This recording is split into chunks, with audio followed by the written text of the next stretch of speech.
নমস্কার, দেখছেন কলকাতা টিভি। আমি সুদীপ্ত রয়েছি আপনাদের সঙ্গে। শুরু করছি 15-15-5। প্রথমেই যে খবরের দিকে নজর রাখতে হচ্ছে, বসিরহাটে বিজেপির ধর্ণা, বিজেপি নেতাদের ধর্ণা বসিরহাটে। কারণ বিজেপি নেতাদের একাংশ তাদের গ্রেপ্তার করা হয়েছে এবং তাদের নিঃশর্ত এখনই তাদের ছেড়ে দিতে হবে, এমনই দাবি নিয়েই একেবারে পথে বসেছেন তারা।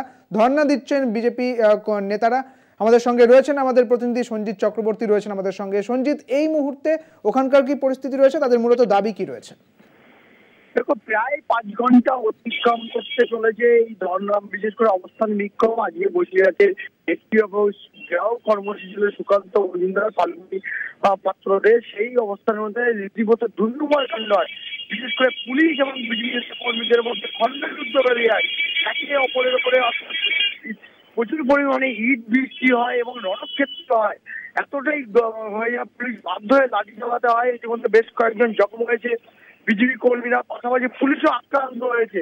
সব মিলিয়ে যে এখনো পর্যন্ত সেখানে ধর্ণা চলছে এবং বিশেষ করে ধর্ণায় বসেছে রাজ্যের বিজেপি সভাপতি সুকান্ত মজুমদার সহ নেতৃত্ব। তারা ধর্ণায় বসে, তারা রাজ্যের নিঃশর্ত মুক্তি, যাদেরকে গ্রেপ্তার করা হয়েছে, আটক করা হয়েছে, তাদেরকে অবিলম্বে নিঃশর্ত মুক্তি দিতে হবে। যতক্ষণ না পর্যন্ত এখানে মুক্তি দেবে ততক্ষণ করে তারা এই ধর্ণা চলবে। তারা এটাই বলেছে, সুকান্ত মজুমদার তিনি বলেছিলেন যে আমরা রাত গড়িয়ে গেলেও সকাল হলেও থাকবো যতক্ষণ পর্যন্ত আমাদের নেতা কর্মী সমর্থকদের পুলিশ নিঃশর্ত মুক্তি না দেবে। আমাদের এই ধর্ণা মঞ্চ এবং রীতিমতো এই ধর্ণা মঞ্চে আলো জ্বালিয়ে মঞ্চ তৈরি করে প্ল্যাকার্ড হাতে নিয়ে প্ল্যাকার্ড রেখে চারিদিকে রীতিমতো ধর্ণায় বসেছে নিঃশর্ত মুক্তির দাবিতে বিজেপি কর্মীদের জন্য। সুকান্ত মজুমদার। ধন্যবাদ তোমাকে। আমাদের সঙ্গে ছিলেন আমাদের প্রতিনিধি সঞ্জিত চক্রবর্তী।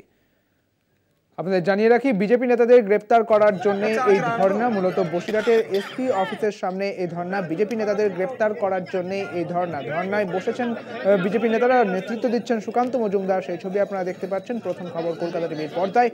নিঃশর্ত মুক্তির দাবিতে ধর্ণা বিজেপি নেতাদের।